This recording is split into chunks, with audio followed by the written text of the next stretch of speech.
Since ancient times, civilizations have established norms that have shaped their cultures and beliefs. Among these traditions, one of the most enigmatic is the prohibition of pork consumption. This custom, present for millennia, spans religions, customs, and even practical reasons that defy modern understanding. Why have some faiths fervently maintained this restriction, while others have abandoned it? Is it simply a question of health, or is there something deeper? Let's explore this fascinating historical, cultural, and spiritual journey. The sacred code and separation from the profane. At the heart of Judaism, dietary laws are more than just dietary rules. They are a pact with the divine, a symbol of holiness and the separation between the sacred and the profane. For the people of Israel, following these norms was not just a question of health, but of identity. Obeying the dietary laws reinforced the consecration of a chosen nation. Separated from the world, but united by a divine code. The prohibition of pork, specifically, was a constant reminder of this covenant. More than physical impurity, what was at stake was spiritual purity. Eating was an act of faith, and each food choice carried a profound meaning. Islam and purity in all aspects. Centuries later, Islam reaffirmed this restriction, making it one of the pillars of Muslim diet. In the Quran, pork is classified as impure and its consumption as a transgression of divine laws. For Muslims, it is not just about avoiding a food, but about demonstrating total submission to the will of God. Dietary discipline strengthens faith, shapes character, and reinforces connection with the Creator. In addition to the spiritual aspect, there is also a practical factor. In the hot climates of the Middle East, pork spoiled quickly, increasing the risk of disease. Thus, the prohibition also aligns with a principle of preserving life: renunciation, obedience, and purification. In Islam, every meal is an opportunity to reaffirm faith.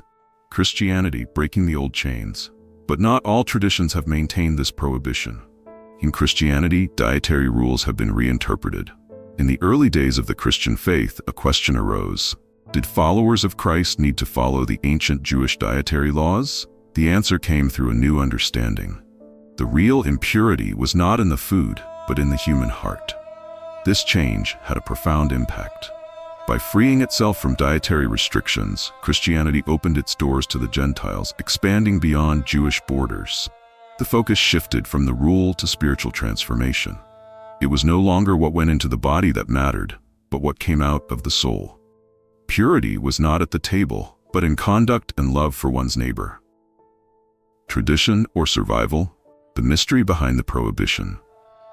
The question remains: was this prohibition a matter of survival or a divine commandment with a deeper purpose?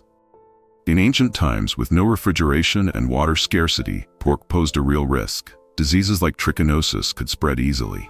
But if it was simply a matter of hygiene, why did some faiths maintain the rule even after advances in health and technology? Perhaps the answer goes beyond reason. Dietary laws have always been more than health guidelines. They shape identities, define belonging, and create distinctions between those who follow a faith and those who do not. Food is not just a source of nutrition.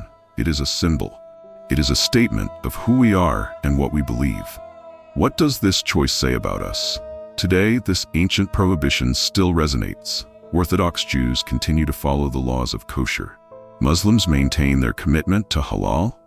Christians live the freedom of food, but each tradition preserves its own meaning. What we eat defines more than our diet. It defines our history, our faith, and our values. So the question remains: when we choose what to put on our plate, are we simply satisfying a need or reaffirming something much greater? The choice is yours, and perhaps it always has been.